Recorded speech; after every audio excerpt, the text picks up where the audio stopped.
न जानामि योगम जपम नैव पूजा।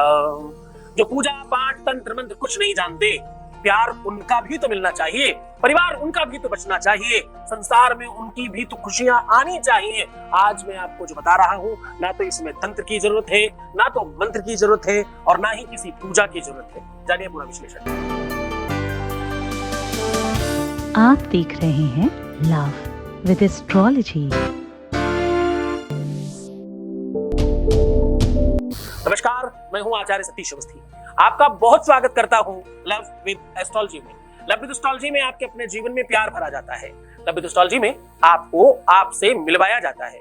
लव विद एस्ट्रोलॉजी में हर हाल में आपको जिताया जाता है। लव विद एस्ट्रोलॉजी में जहां शादी के पहले, शादी के बाद की हर समस्या का समाधान होता है, वहीं लव विद एस्ट्रोलॉजी आपके हर एक व्यवस्था को पूरी तरह से आपकी तरह देखकर आपकी मदद करती है। शादी हो नहीं रही हो या शादी चल नहीं रही हो, शादी मनचाही करनी हो या शादी से संबंधित किसी प्रकार की दिक्कत आ रही हो, लव लाइफ में समस्या हो या पारिवारिक या रिलेशनशिप में समस्या कैसी भी हो, समाधान सीधा एक है, वो है लव विद एस्ट्रोलॉजी। आप ये कह सकते हो कि जो जोड़ियां आसमान में बनती हैं उनका repairing centre love with astrology. यहाँ 20-22 सालों में 25 लाख लोग लाभान्वित हो चुके हैं। यहाँ का सक्सेस रेट 96% प्लस है, और ये सब निरंतर जारी है। यहाँ गीता, वेद, पुराण, शास्त्र, उपनिषद बड़े बड़े ग्रंथों पर रिसर्च हो रहा है, और वो रिसर्च सीधा आपको साझा किया जाता है। आज का सलूशन, आपका उपाय आपके लिए बहुत महत्वपूर्ण है। न जानामि योगम जपम नैव पूजा, न तो हम सदा सर्वदा शंभुतोभ्यम जरा जन्म दुःखो धताप्यमानं प्रभो पाहि आपन नमामि शंभो। परमात्मा शिव की कृपा से आज उन सब लोगों का काम होगा जो विवश हैं, जिनके पास तंत्र मंत्र पूजा पाठ अनुष्ठान की कोई जानकारी नहीं है। आज सिर्फ एक छोटा सा सलूशन आपको आपसे जोड़ देगा, आपको आपकी व्यवस्थाओं से मजबूत कर देगा। आपको कुछ नहीं आता, एकदम चलेगा। आपको कोई भी चीज नहीं आती, कोई समस्या की बात नहीं है।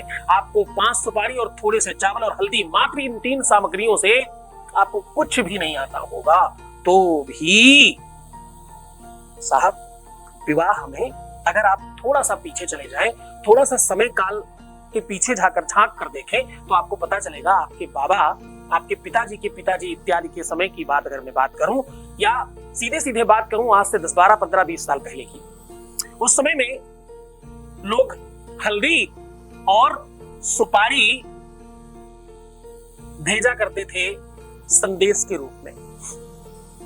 आज जो आप कार्ड भेजते हो, जो आमंत्रण पत्र भेजते हो, वो आमंत्रण हल्दी और सुपारी से माना जाया करता था। लोग जान जाते थे सुपारी गई तो किसका विवाह है और हल्दी गई तो किसका विवाह है। एक सामग्री लड़की में और एक सामग्री लड़के में जाया करती थी। लोग समझ जाते थे किसका विवाह है, हल्दी है तो किसका है, और सुपारी है तो किसका विवाह है। और साथ में रंगे हुए कुछ चावल जाते थे, और ध्यान से समझना, ये रंगे हुए चावल कोई मात्रा में नहीं जाते थे। नाव लेके जाता था बहुत सारे चावल एक साथ, और सबको उठा के देता रहता थोड़ा थोड़ा। या तो हल्दी चावल पकड़ाता या तो सुपारी चावल पकड़ाता, और सुपारियां छांट कर आती बढ़िया अच्छी क्वालिटी की, उसी से लोग मान लिया करते। ऐसा करते क्यों थे? क्योंकि ये सारी की सारी सामग्रियां विवाह से संबंधित है। ये वो सामग्रियां हैं जो उन ग्रहों को आपकी कुंडली में प्रवीण कर देते हैं, ताकतवर कर देते हैं, जिनसे विवाह होता है।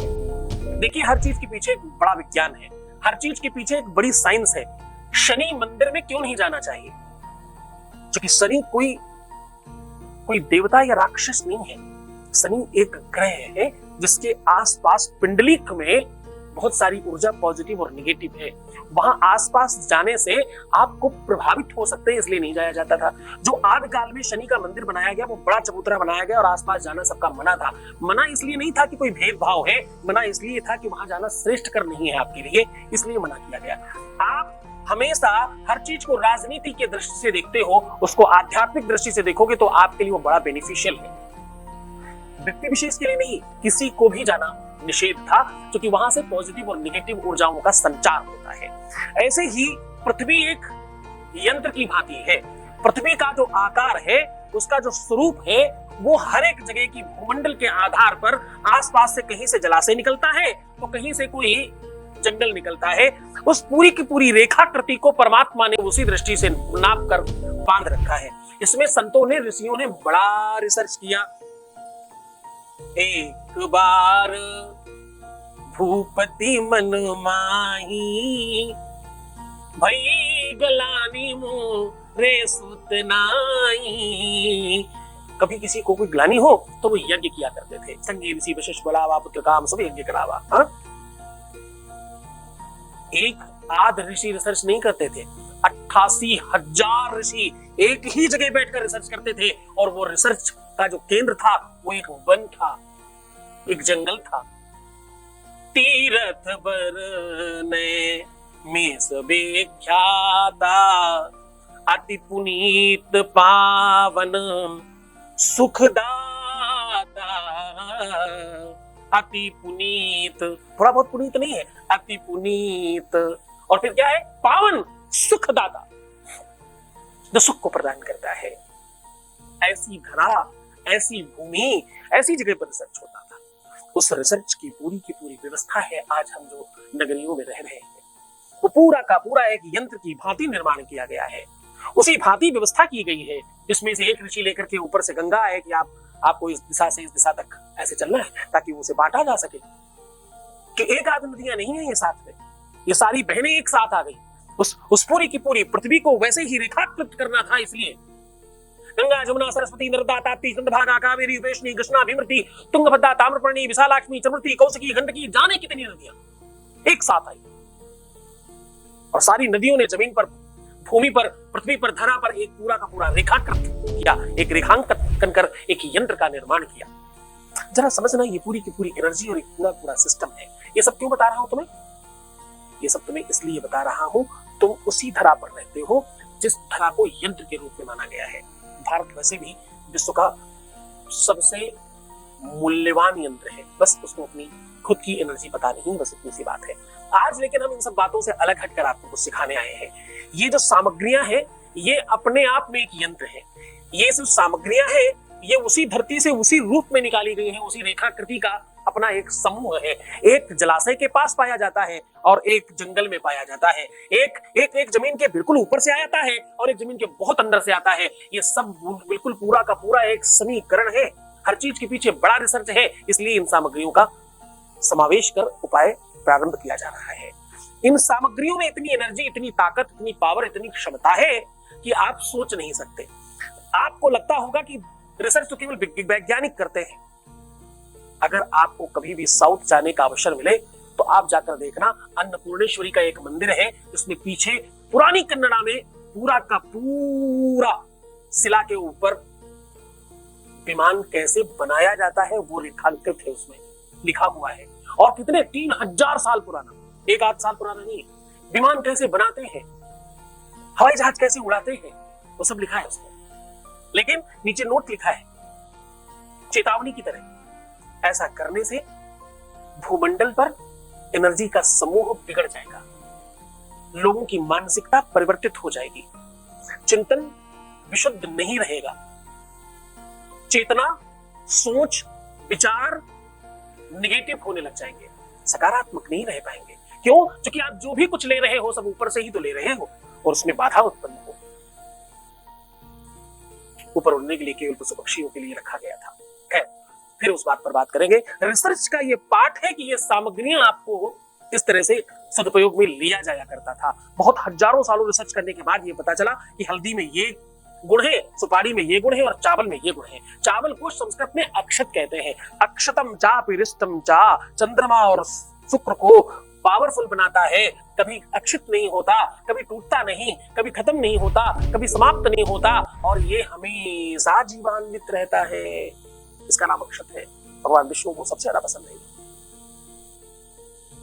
और जरा ध्यान से समझना, विवाह के लिए हल्दी, सुपारी, अक्षत, ये तीन ही चीज प्रमुख है और तीनों है, चौथी चीज की जरूरत ही नहीं। इन तीन चीजों से विवाह संपादित किया जा सकता है, अगर कोई सामग्री नहीं हो चलेगा। इस पर गहन चर्चा है, हम आपको फिर समझाएंगे। हल्दी से ही रोली बनती है, हल्दी से ही टीका बनता है, हल्दी से ही सिंदूर का प्रादुर्भाव होता है। हम फिर इस पर चर्चा करेंगे। बड़ा बड़ा जबरदस्त चर्चा है ये इतना महत्वपूर्ण चर्चा है कि केवल और केवल आदिकाल में, बहुत पुरातन समय में अगर आप चले जाएं तो राजाओं को छोड़ करके ज्यादातर लोग जो गहने पहनते थे वो सुपारी से ही बनाए जाते थे। हम फिर चर्चा करेंगे इस बात पर। इसलिए नहीं कि धन की कमी थी, इसलिए क्योंकि वो शुभ होता है। आज भी एमपी में, मध्य प्रदेश में कुछ ऐसी जगह है जहां पर सुपारी की बड़ी कारीगरी होती और उससे बहुत कुछ बनाया जाता है। मध्य प्रदेश में कुछ ऐसे डिस्ट्रिक्ट हैं, कुछ ऐसे जिले हैं जहां पर अच्छे कारीगर हैं पुराने, और सुपारी से ही सब बनाते हैं। दुनिया भर की जाने कितनी मूर्तियां बना देते हैं एक ही सुपारी में।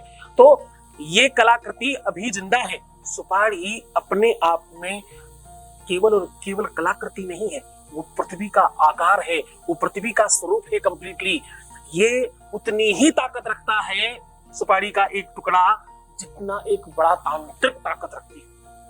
जितनी शक्ति एक तांत्रिक में है, तांत्रिक जितना ताकत रखता है उतनी ही ताकत की सुपारी रखती है।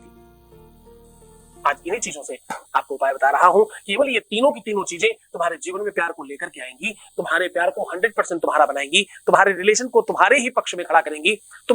तुम क्यों ऐसा चिंतन कर रहे हो, वो तुम्हारे बारे में बात करते हैं कि नहीं, तुम्हें चाहते हैं कि नहीं, तुम्हें सोचते हैं कि नहीं, तुम्हारी भाग्य में वो लिखे हैं कि नहीं, तुम्हें वो मिल सकते हैं कि नहीं, तुम्हें 100% उन्हें मिलना चाहिए या नहीं, तुम्हें हर हाल में वही चाहिए कि नहीं, जितनी भी तुम्हारे मन की बातें हैं, ये सब पर आयाम लगाओ, विराम लगाओ और एक ही चिंतन करो कि वही चाहिए।